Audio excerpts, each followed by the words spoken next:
After you've wedged your clay and made your slab, rolled it out to about 6 millimeters thick, and chosen which leaf you're going to make your leaf bowl out of, then you need to check if there are any areas of it that are too thick that might cut into the clay. So there I am cutting off the extra leaf part so that I don't create a place where the bowl could crack later. Then you need to press it onto the clay and roll it on using any kind of a roller. You can even use the side of a wine bottle, and you need to press it right in and make sure it makes a good impression.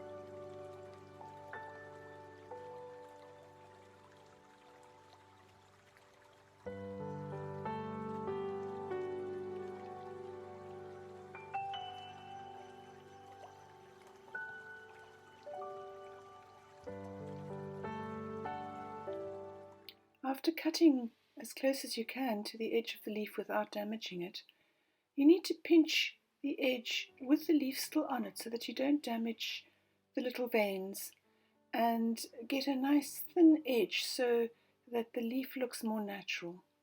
I find that when you leave it as a cut square edge, it doesn't have that lovely organic feel to it. And when you pinch it, it will stick out a little bit beyond the edge of the leaf, and that kind of frames the leaf a bit. I like it. Then while the leaf is still on, you need to smooth the back. I don't show it here, I show it a bit later, but you can get it really smooth and get rid of your little pinch marks from your fingers by putting a cloth over it and rubbing it on. Then you need to work out where the overlap is going to be for each leaf and scratch that, and place them lightly into the bowl that you're going to make that you're using as your former, so that you can later on put slip on and join them properly.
If you're very careful, you can reuse the same leaf every time, and I find that 5 leaves are the minimum to get a good shaped bowl with all those overlaps.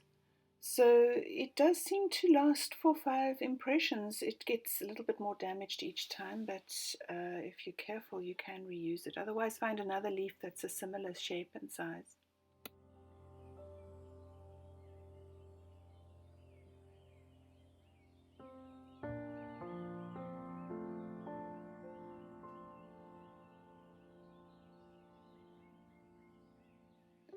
Here I'm showing you how to patch the clay to make your 5th leaf.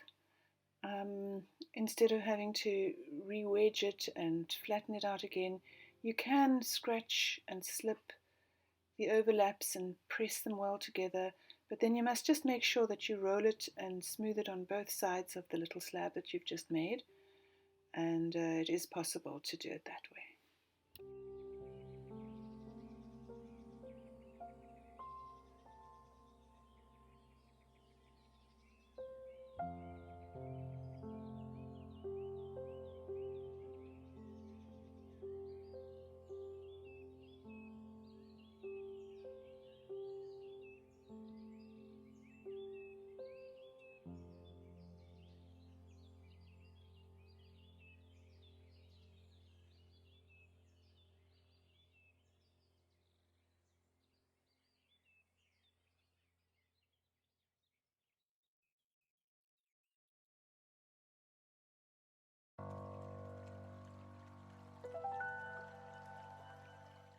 So you can take all your scraps and wedge them in the air, squeezing and folding and squeezing to make your foot ring. It's too small a piece of clay to actually wedge it normally, so this is a kind of air wedging.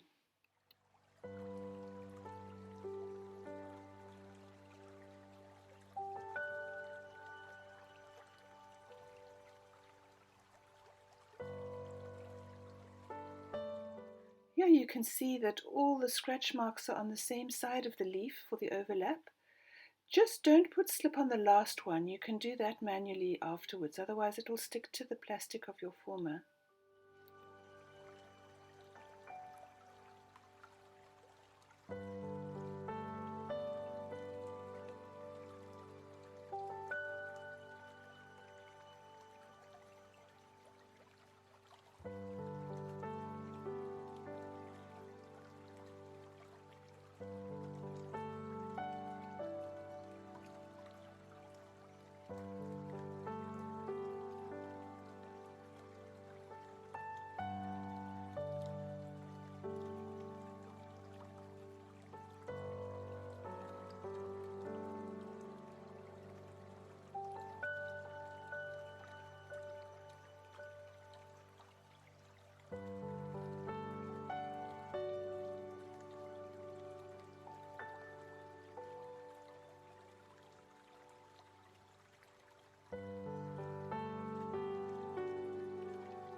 So once you've overlapped all the leaves, then your challenge is to give them good pressure just where the overlap is without ruining your vein texture.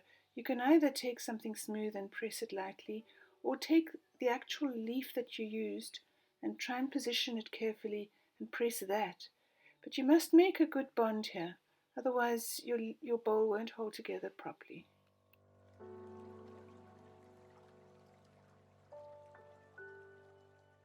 After removing the slip that's come out of the edges of each leaf with a paintbrush or a sponge, it's up to you how you handle the center of the bowl, but you do need some extra reinforcement of clay in there.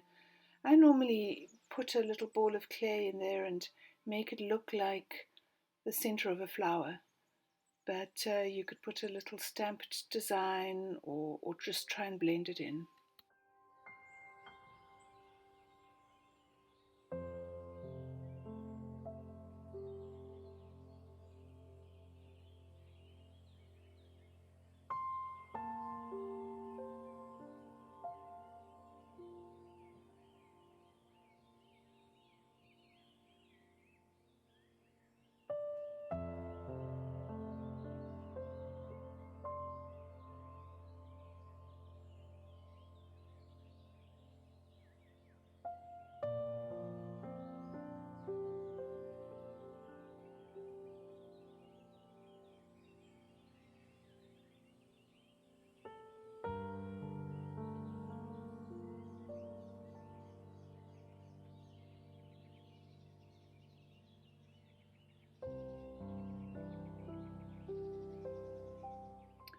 rolled my coil for the foot ring at this point, flattening it down and throwing it down so that it's a nice even strip of clay, and keep it bent in a round form alongside your bowl while they both reach leather hard stage.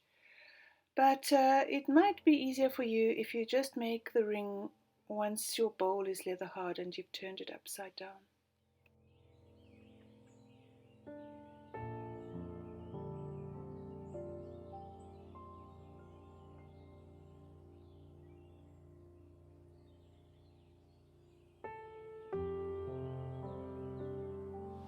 So as life returns to normal, sort of normal, the new normal, we go back to live classes. I'm going to give these online virtual classes a little break. So all that remains with this little one is to wait for it to dry so that we can put its foot ring on. I'll show you how to do that just now. And then it needs to be glazed in probably a nice translucent green glaze so that the veins are emphasized and they show nicely. I hope you've enjoyed all of these video virtual classes, and I hope you've learned a lot along the way. I've tried to make them so that you can learn every kind of different technique of hand building and different ways of decorating. So I hope to see you in my real classes soon. Lots of love. Okay, so you must check that your bowl is nice and leather hard and not wet right in the center here, because that's where you're going to support it to turn it upside down to put your foot ring on. So to support it without destroying your veins, your texture in there, you need to put something soft, like a soft pillow or a sponge, but don't put it beyond these joins. You want something that supports it just inside of it, otherwise you might stress these joints. So I'm putting this plastic there, and this which will support it just inside of that, and hold the two together and flip it over and then try and get it out. There. Okay, so that's why I'm not supporting it here. I'm supporting it a bit further in because I don't want to stress this little corner. So you can see all my scratch marks where I scratched beyond where I needed to go, which is fine. All you need to do now is smooth it with your credit card, and you can decide how much of this you want to make disappear. I just want to work it in a bit. You could fill that with a bit of clay and have it completely smooth here.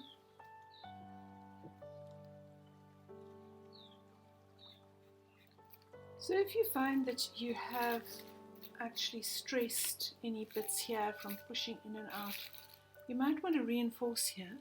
So you just need to scratch it a bit, weight it up, and put a little bit of clay into this corner. It does tend to be a little bit of a weak spot. So just a little dab of clay in there will do the trick.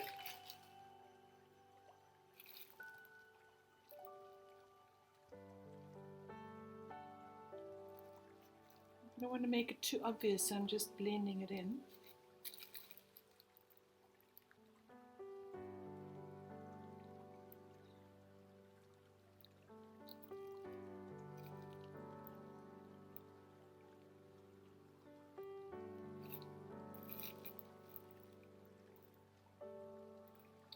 So you just need to go around and smooth it all like that. I'm going to work on these just now. But first of all, I want to show you how to get your ring on. You can put a fresh ring on, it doesn't have to be leather hard. I just happen to have made mine earlier. So I've got this overlap. The reason we put a ring on is because it kind of holds all the leaves together and makes it stronger, but it also looks nice. So I need to cut it, I think it's the right size, and then just check that it's making good contact all the way around. I'll have to scratch and slip that join. It's not, so I need to cut it at an angle so it fits the curve of the bowl a bit better.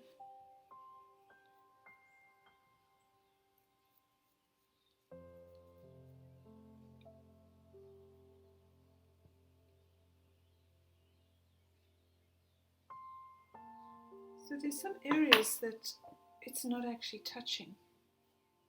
You see that? So I'm going to actually fill that with a little bit of clay, scratching and stuff. So this ring I have cut at this 45-degree angle so that it fits, well, not quite 45 degree, but it fits onto this here. Then I made a ring, by putting this on here, I made a ring so I knew where the mark, so I knew where to put the scratch marks and the slip. So now I'm just going to put some slip here. I've already put slip on the ring. And I'm just going to put a bit of slip in these dents where I know that I'm going to put some extra clay. I've already smoothed the outside of the bowl, and I might smooth it a bit more. But now I've lost some of this lovely crispness of the leaves overlapping, so with my finger I would like to just re-establish the actual leaf there. I'll go around and do that to all of them. So now I've got my slip on and slip on this one a bit more. It's got a bit dry. Put it on, try and center it. Before you finalize this, put another board on top of that and see if you've got the whole thing looking fairly centered on this. It's not standing too skew, and centered here. You might want to just move it so that this is flat. Okay.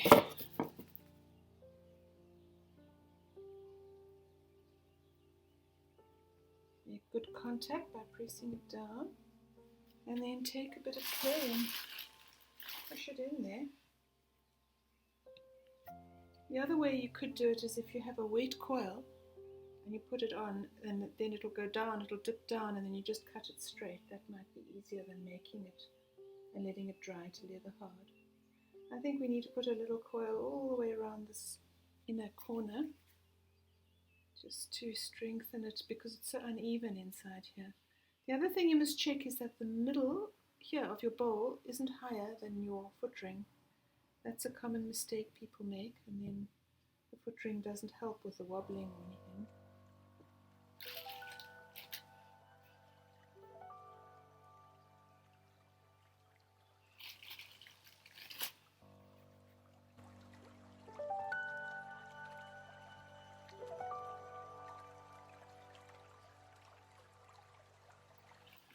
It looks like I need to put a bit of clay in here as well. But I must be careful not to trap air in there, to push it up really well.